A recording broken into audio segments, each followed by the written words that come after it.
Welcome to తొలి వార్త. ప్రజల కోసం ప్రజల పక్షం. వార్తలు చదువుతుంది మీ సుమలత.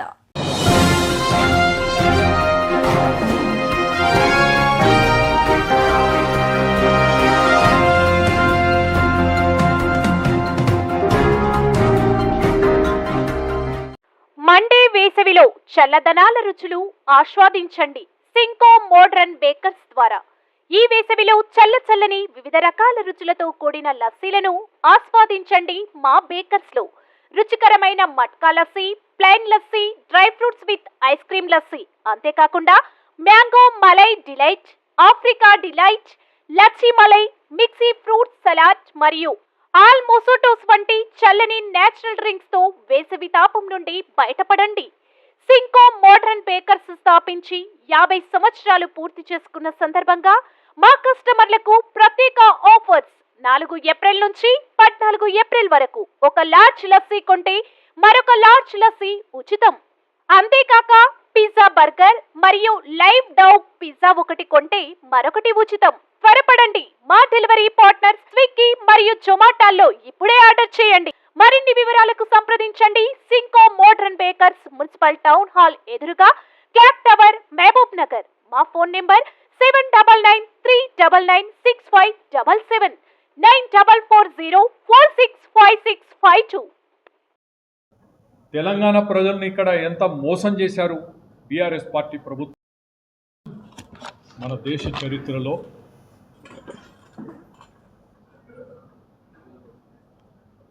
ఎన్నికలు ప్రారంభం కాకముందే ఎవరు గెలుస్తారనేటువంటి అంశం, దీని పట్ల ప్రజలకు పూర్తి అవగాహనతో ముందుకొస్తున్నారు. ఎవరిని కదిపించినా రేపు జరగబోయేటువంటి లోక్సభ ఎన్నికల తర్వాత మూడోసారి నరేంద్ర మోడీ గారు ప్రధానమంత్రి అవుతారనేటువంటి విషయం ఎవరు కూడా కాదని లేనటువంటి పరిస్థితిలో ఉన్నారు. పట్టణ ప్రాంతాల్లో కానీ, గ్రామీణ ప్రాంతాల్లో కానీ,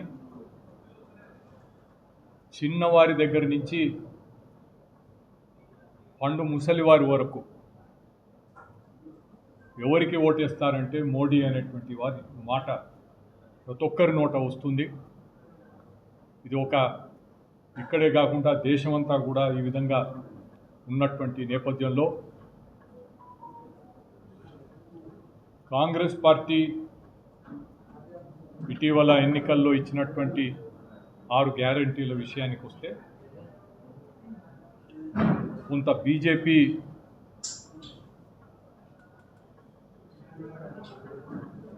ప్రజల విశ్వాసం పొందడంలో రాష్ట్ర స్థాయిలో కొంత గ్యాప్ రావడం వలన బీఆర్ఎస్ను గద్దెదింపేయాలనేటువంటి ఆలోచనతో ఉన్నటువంటి ప్రజలు ఈ 6 గ్యారంటీలు పట్ల కొంత ఆకర్షితులైనారనేటువంటి అంశాన్ని మనం ఆ విధంగా చెప్పుకోవచ్చు. కానీ 6 గ్యారంటీలు ఏ విధంగా అమలు చేస్తారనేటువంటి దాంట్లో ప్రతిదానికి ఒక తిరకాసు పెడుతున్నారు. కేంద్రంలో కాంగ్రెస్ అధికారానికి వస్తే చేస్తామనేటువంటి అంశం ఒకవైపు అయితే, ఎలిజిబిలిటీ మిగతా అంశాల పట్ల అంటే ఏదో విధంగా ఇచ్చినటువంటి హామీలను నిలబెట్టుకోలేనటువంటి పరిస్థితి ఈరోజు కాంగ్రెస్ పార్టీ నిస్సహాయ స్థితిలో ఉంది అనేటువంటి దాంట్లో ఎటువంటి అతిశయోక్తి లేదు. గత సంవత్సరం కర్ణాటకలో జరిగినటువంటి ఎన్నికల్లో అక్కడిచ్చినటువంటి 5 గ్యారంటీల హామీ ఏ విధంగా నెరవేరుస్తున్నారనేటువంటి విషయం కర్ణాటకలో ఉన్నటువంటి పెద్దలంతా, ప్రజలు కూడా అక్కడ గ్రహించారు. అక్కడ ఏం జరుగుతుంది అనేది కూడా చాలామంది ఇక్కడికి వచ్చినటువంటి కర్ణాటక నాయకులు కూడా మీడియాలో మాట్లాడడం కూడా జరిగింది. ఇది ఒకవైపు కాంగ్రెస్ పార్టీ పరిస్థితి. ఇంత తక్కువ సమయంలో పార్టీ ప్రభుత్వాన్ని నడిపించేటువంటి విషయంలో ఇంత అసంతృప్తి వస్తుందని చెప్పి ఊహించడం జరగలేదు. ఏదైనా ప్రజలు అన్ని విషయాలను అర్థం చేసుకోగలుగుతారు, ఆలోచన చేసుకోగలుగుతారు. బీఆర్ఎస్ విషయానికి వస్తే బీఆర్ఎస్ భవిష్యత్తు అయోమయంగా ఉంటుందనేటువంటి అంశం ప్రత్యేకంగా ఈ ప్రస్తుతం ఎన్నికలలో 2 జాతీయ పార్టీలు పోటీ చేస్తుండేటువంటి నేపథ్యంలో బీఆర్ఎస్ పాత్ర ఏమిటి అనేది, మాకు 12 సీట్లు ఇస్తే మేము డిసైడింగ్ ఫ్యాక్టర్ అవుతామని చెప్పి ఈరోజు బీఆర్ఎస్ నాయకులు కేసీఆర్ గారు చెప్తున్నారు. ఇంతకుముందు ఫెడరల్ ఫ్రంట్ అని చెప్పి దేశమంతా తిరిగి వచ్చి తుస్సుమన్నటువంటి పరిస్థితి ప్రజలు గమనించారు. తెలంగాణ రాష్ట్ర సమితి పోయి భారత రాష్ట్ర సమితి అయింది. ఇతర రాష్ట్రాల్లో ఆఫీసులు ఓపెన్ చేయడం, మూతపడడం ఇవన్నీ కూడా జరిగిపోయినాయి. బీఆర్ఎస్ పైన ప్రజలకు విశ్వాసం, ఇక్కడ దే ఆర్ ఇర్రెలవెంట్. ఏదున్నా కాంగ్రెస్, బీజేపీ. కాంగ్రెస్ నాయకత్వం పరిస్థితి ఎంత అయోమయంగా ఉందంటే, నిన్న ఉదయం వరకు గాంధీ కుటుంబానికి చెందిన రాహుల్ గాంధీ, ప్రియాంక గాంధీలు పోటీ చేస్తారా లేరా అనేటువంటి నిర్ణయం చేసుకోలేనటువంటి నిస్సహాయ పరిస్థితుల్లో ఈరోజు కాంగ్రెస్ పార్టీ ఉంది. ఈ దేశంలో అధికారంలోకి రావాలన్నా, ఒక రాజకీయ శక్తిగా ఎదగాలన్నా, అతిపెద్ద రాష్ట్రమైనటువంటి ఉత్తరప్రదేశ్లో ప్రియాంక గాంధీ గారు అసెంబ్లీ ఎన్నికలు జరిగినటువంటి నేపథ్యంలో మొత్తం ఇన్ఛార్జ్ తీసుకొని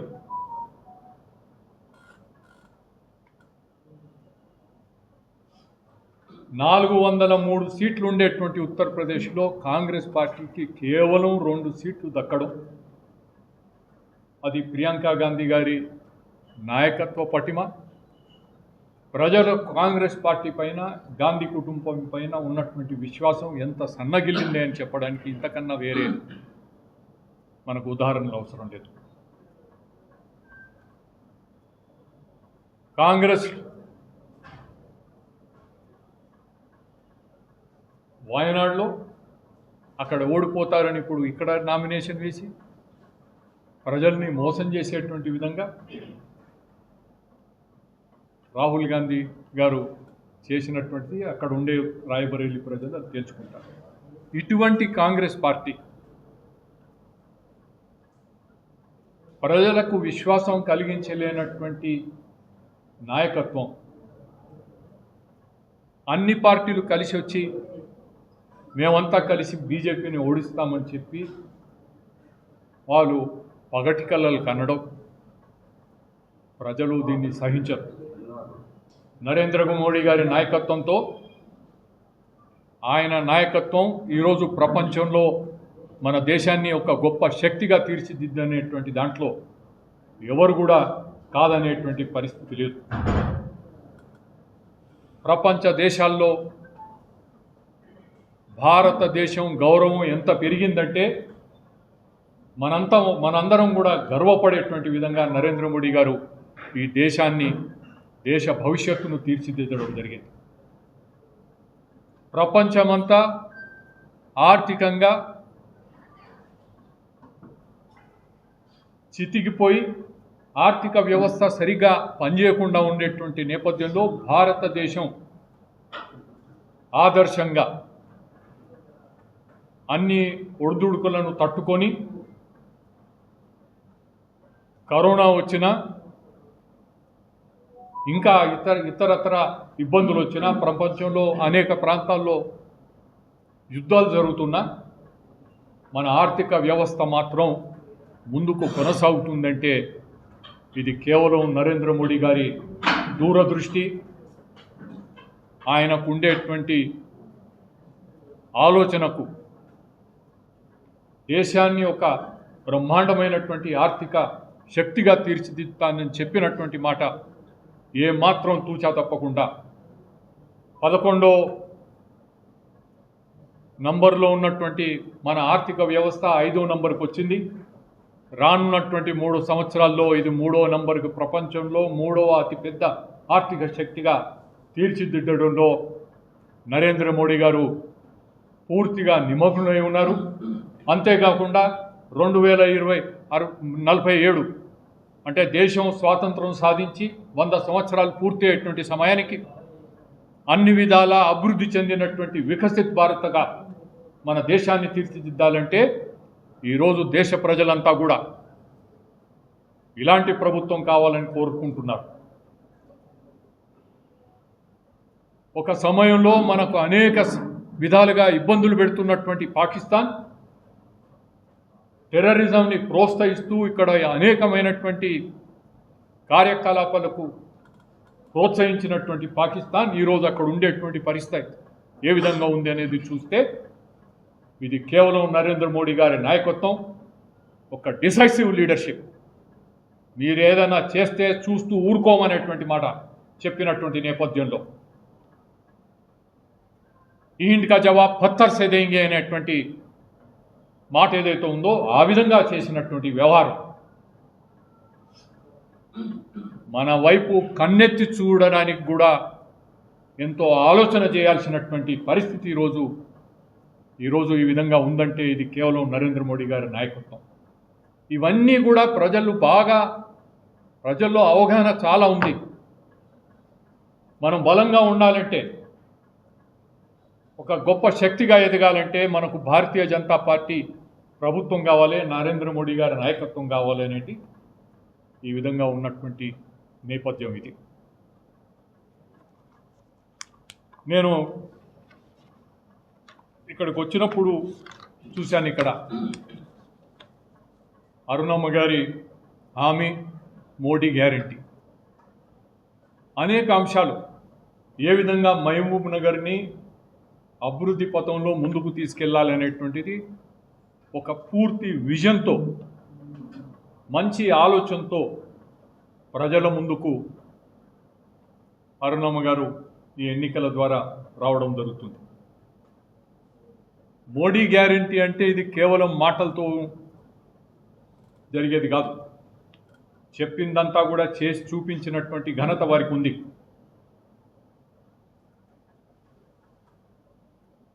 ఈరోజు కేంద్ర ప్రభుత్వం చేపట్టినటువంటి అనేక కార్యక్రమాలు ఎంతమంది మహిళలకు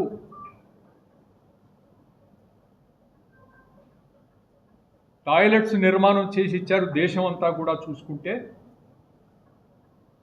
ఒక వారికి ఎంత గౌరవంగా ఉండడానికి ఆస్కారం కల్పించడానికి చేసినటువంటి నరేంద్ర మోడీ కోట్లాది మందికి లాభం చేకూరింది. గ్యాస్ కానివ్వండి, ముద్రా లోన్స్ కానివ్వండి, ముద్రా యోజన ఏదైతే ఉందో అన్ని వర్గాల వారికి లాభం చేకూర్చేటువంటి విధంగా 50,000 నుంచి 10 లక్షల రూపాయల వరకు ఎలాంటి ఏదైనా చిన్న లోన్ కావాలంటే దానికి గ్యారెంటీ ఎవరు, దానికి ఏ విధంగా లోన్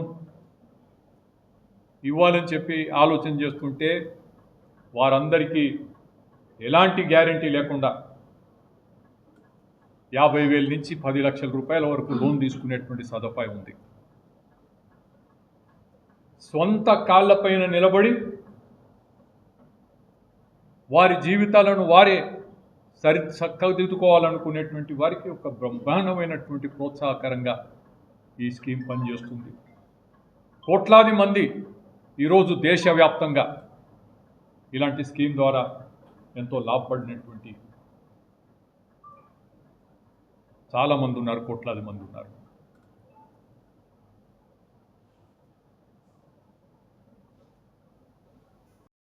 బ్రహ్మాండమైనటువంటి అభివృద్ధి చేసుకోవడానికి మంచి ప్రణాళికను సిద్ధం చేశారు. కేంద్రంలో రాబోయేది మోడీ ప్రభుత్వం. వచ్చే 5 సంవత్సరాల్లో ఈ ప్రాంతం అంతా బ్రహ్మాండంగా డెవలప్ అవుతుందనేటువంటి విషయాన్ని ప్రజలు గుర్తించుకోవాలి, అర్థం చేసుకొని వారికి బ్రహ్మాండమైనటువంటి మెజారిటీతో గెలిపించాలని చెప్పి నేను ప్రజలను కోరుకుంటున్నాను. ముందుకు రావాలని చెప్పి నేను వేడుకుంటున్నాను. రైతులకు కేంద్ర ప్రభుత్వం అనేక పథకాలను ప్రవేశపెట్టింది. ఫసల్ బీమా యోజన, వారికి అనేక శాస్త్ర సాంకేతిక పరమైనటువంటి సదుపాయాలు కల్పించడానికి, వాటన్నిటితో పాటు దేశాన్ని యూరియా ఉత్పత్తిలో ఆత్మనిర్భర్ స్థాయికి తీసుకొని రావాలని చెప్పి 2025-26 వరకు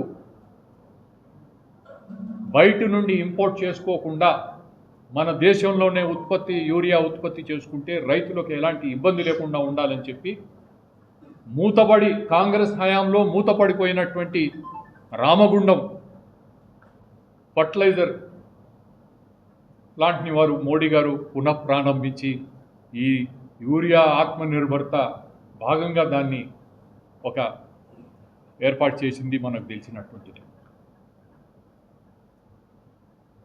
రైతు బంధు 10,000, ఇప్పుడు కాంగ్రెస్ వాళ్ళు ఇంకేమో చేస్తామంటున్నారు. మాఫీ చేసేది ఎక్కడ పోతే ఆ దేవుని మీద ఒట్టేసి చెప్తున్నాడు ముఖ్యమంత్రి రేవంత్ రెడ్డి గారు. ఓ రోజు యాదగిరి గుట్ట అంటారు, ఇంకోటి మన ఏ దేవుడు కనబడితే ఆ దేవుడి మీద ఒట్టేసి చెప్తున్నాడు 15 ఆగస్టు వరకు చేస్తానని చెప్పి. 100 రోజుల్లో చేస్తామనేది ఏమైంది, 15 ఆగస్టు వరకు ఏమవుతుంది? ప్రజలు ఈ మాటలు నమ్మబోరు అనేటువంటి మాట. ప్రజలు హెచ్చరిక, అప్రమత్తంగా ఉండాలి. మోసపోతారు. జాగ్రత్తగా ఆలోచన చేసి నిర్ణయాలు తీసుకోవాల్సినటువంటి సమయం ఇది.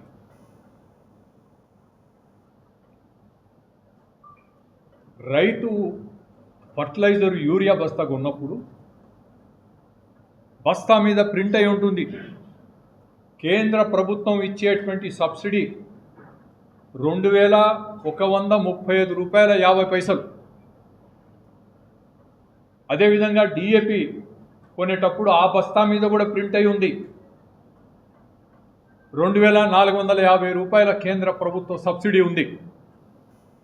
రైతులు వాడేటువంటి ఎరువులు 2 పంటలకు తీసుకుంటే సంవత్సరానికి 18,000 రూపాయల సబ్సిడీ కేంద్ర ప్రభుత్వం ద్వారా ఈరోజు రైతులకు ఈ విధంగా అందుతుందనేటువంటి విషయాన్ని రైతులు అర్థం చేసుకోవాలి. కేవలం కళ్ళబుల్లి మాటలు చెప్పి కేసీఆర్ గారు చెప్పినటువంటి మాటలు ఇప్పుడు రేవంత్ రెడ్డి గారు చెప్పినటువంటి మాటలు నమ్మితే మనకేం మిగులుతుందో ఒకసారి ఆలోచన చేసుకోవాలి. పక్కాగా చేసేటువంటిది కేంద్ర ప్రభుత్వం, పక్కాగా చేసేటువంటిది నరేంద్ర మోడీ ప్రభుత్వం. ఈ విధంగా 6,000 మళ్ళీ వేరే ఇస్తున్నారు రైతులకి కేంద్ర ప్రభుత్వం నుంచి 3 విడతలుగా 2,000 చొప్పున. అది సహాయం కాకుండా 18,000 రూపాయలు అంటే 18, 6, 24,000 రూపాయల లాభం కేంద్ర ప్రభుత్వం వలన ఈరోజు ప్రతి ఎకరానికి రైతులు పొందుతున్నారనేటువంటి విషయాన్ని బాగా అర్థం చేసుకోవాలి. ఈ విషయాన్ని ప్రజల్లోకి బాగా ప్రచారం చేయాల్సినటువంటి అవసరం కూడా ఉందని చెప్పి నేను భావిస్తున్నాను, విజ్ఞప్తి చేస్తున్నాను. తెలంగాణ రాష్ట్రం ఏర్పడిన తర్వాత అప్పుడు ఉన్నటువంటి బీఆర్ఎస్ ప్రభుత్వం కానీ ఇప్పుడు ఉన్నటువంటి కాంగ్రెస్ ప్రభుత్వం కానీ అధికార దుర్వినియోగానికి పాల్పడుతూ ప్రభుత్వ ఉద్యోగులపైన ఒత్తిడి తీసుకొచ్చి న్యాయంగా ఎన్నికలు జరిగే ప్రక్రియకు అడ్డుపడేటువంటి పరిస్థితులు అనేక సందర్భాల్లో మనం చూస్తూ వచ్చాం. నేను ఒక విజ్ఞప్తి చేస్తున్నాను. ఎలక్షన్ కమిషన్ వారు చాలా తీవ్రంగా దీన్ని పరిగణిస్తారనేటువంటి అంశం. న్యాయంగా చేయండి, న్యాయంగా ఎన్నికలు జరగనివ్వండి. అధికార దుర్వినియోగానికి పాల్పడే ప్రయత్నం అధికార పార్టీ చేస్తే దాన్ని వినాల్సినటువంటి అవసరం లేదు. ఇది ఎన్నికల సంఘం తీవ్రంగా దీన్ని పరిగణిస్తుందనేటువంటి విషయం గుర్తుపెట్టుకొని ఇక్కడ ఉండేటువంటి అధికారులు న్యాయంగా పనిచేయాలని చెప్పి కూడా వారికి అప్పీల్ చేస్తున్నారు. ఇప్పటికే 7 సార్లు ఎంతో వచ్చిపోయినట్టున్నారు. ఇక అధికారం ముఖ్యమంత్రి నేను ఏది చేసినా చెల్లిపోతుందని అనుకుంటే జరగనీయం. అధికారులు కూడా జాగ్రత్త పడండి. ప్రత్యేకంగా పోలీస్ వ్యవస్థ హైదరాబాదులో ఏ విధంగా ప్రక్షాళన జరిగింది, డీజీ మొదలుకొని కింది స్థాయి అధికారుల వరకు, దీంతో అయిపోయేది ఎన్నికల వరకు అయిపోయేది కాదు. మేము ప్రతి అంశాన్ని గమనించి ఎక్కడైనా పొరపాట్లకు ఎవరైనా చోటిస్తే ఎన్నికల తర్వాత కూడా వాడిని వదిలిపెట్టేది లేదని చెప్పి ఈ సందర్భంగా నేను మనవి చేయదలుచుకున్నాను. భారతదేశం పాకిస్తాన్ ఒకేసారి స్వాతంత్ర దేశాలైనా ఈరోజు భారతదేశం ఎక్కడికి పోయింది? మన పరిస్థితి అంతా దుర్భరంగా ఉంది. ప్రతిదీ సామాన్యుడు కొనలేనటువంటి స్థితిలో ధరలు పెరిగిపోవడం, అన్ని విధాల ఇబ్బందులు పడు ఇంచుమించుగా చిప్ప పట్టుకొని బిచ్చమడిగేటువంటి పరిస్థితి అక్కడ కశ్మీర్లో ఉందంటే, పాకిస్తాన్ ఆక్యుపైడ్ కశ్మీరు పాకిస్తాన్లో ఉందంటే, మన దేశంలో ఉన్నటువంటి ముస్లింలకు ఉన్నటువంటి గౌరవం వేరే దేశంలో అక్కడ ఉండే మైనారిటీస్కు ఇవ్వలేదు. పాకిస్తాన్లో ఎప్పటికీ అది రాలేదు. మనం సబ్కా సాత్, సబ్కా వికాస్, సబ్కా విశ్వాస్, సబ్కా ప్రయాస్ ఈ ఆలోచనతో, ఈ సూత్రంతో మోడీ గారు ఖచ్చితంగా కట్టుబడి ఉన్నారనేటువంటి విషయాన్ని మనవి చేస్తూ, చిట్ట చివరికి ఒక ముఖ్యమైనటువంటి విషయం చెప్పాల్సినటువంటి అవసరం ఉంది. మొన్ననే గత సంవత్సరం అమిత్ షా గారు చేవెళ్ల నియోజకవర్గంలో జరిగినటువంటి ఒక బహిరంగ సభలో మాట్లాడుతూ రాజ్యాంగ విరుద్ధమైనటువంటి ముస్లిం రిజర్వేషన్ను మేము తీసేస్తామన్నారు. రాజ్యాంగ విరుద్ధమైనటువంటి ముస్లిం రిజర్వేషన్ ఎవరు కూడా రాజ్యాంగానికి ఆధీనంలోనే పనిచేయాలి, అంతకు మించి వేరే చెప్పింది కాదు. దాన్ని మన రేవంత్ రెడ్డి గారి పుణ్యమాని మా సోషల్ మీడియా టీంకు నాకేం సంబంధం లేదు అని ఆయన చెప్తున్నారు. సరే, టెక్నికల్గా ఏం చెప్పినా ఆయనకు తెలియకుండా జరుగుతుందా? 4-5 సోషల్ మీడియా వారిపైన కేసు పెట్టి ఇప్పుడు ఏదో వాళ్ళు బెయిల్ తీసుకున్నారంట. ఏదైనా కానీ ఇంత దుర్మార్గానికి పాల్పడి అమిత్ షా గారు చెప్పనటువంటి మాటలు ఆర్టిఫిషియల్ ఇంటెలిజెన్స్ ద్వారా దాన్ని బయటపెట్టి మేము రిజర్వేషన్స్ ఎత్తేయడానికి పూనుకున్నామనేటువంటి మాట. మోడీ గారు 370 370 అనేది ఆర్టికల్ 370 ఎత్తేసినటువంటి దాంట్లో 370 ఇవ్వండి మాకు సీట్లు అని చెప్పి ఆయన చేసేటువంటి విజ్ఞాపన కోరుకుంటున్నారు ప్రజలు. అంతేకాకుండా 400 పార్ 400 దాటాలనేటువంటిది కూడా గట్టి బలాన్ని ఇవ్వాలని చెప్పి అడగడం, దాన్ని మీరు రాజ్యాంగాన్ని మార్చేస్తారు అనే అపోహలు కలిగించి, రిజర్వేషన్స్ తీసేస్తారనేటువంటి మాట అపోహలు కలిగించి మోహన్ భగవత్ గారు మొన్న చెప్పారు. అటువంటి ఆలోచన అంటే ఏం చెప్తారు? బీజేపీ ఆలోచన ఆర్ఎస్ఎస్ చెప్పిందే చేస్తుంది. ఆర్ఎస్ఎస్ ప్రముఖులైనటువంటి మోహన్ భగవత్ గారు చాలా స్పష్టంగా చెప్పడం జరిగింది. రిజర్వేషన్ తొలగించాలనేటువంటి ఆలోచన లేదు, చేయకూడదు అనేటువంటి విషయం వారు చెప్పారు. సమాజంలో ఉన్నటువంటి అన్ని వర్గాల ప్రజలకు న్యాయం చేయడానికి నరేంద్ర మోడీ ప్రభుత్వం పూనుకొని ఉంటుంది. రిజర్వేషన్స్ కొనసాగుతాయి. ఎవరు కూడా ఆందోళన చెందొద్దు, చేస్తున్నటువంటి తప్పుడు ప్రచారాన్ని నమ్మొద్దు. మోడీ గారికి పూర్తి బలాన్నిచ్చి ఒక వికసిత్ భారత్లో భాగంగా వికసిత్ తెలంగాణ, మహబూబ్ నగర్ ఆ దిశలో ముందుకు పోదామని చెప్పి మరొకసారి మీ అందరితో, ప్రజలందరితో నేను మంచి పెద్ద మెజారిటీతో అరుణమ్మని గెలిపించాలని చెప్పి కోరుకుంటూ సెలవు తీసుకుంటాను.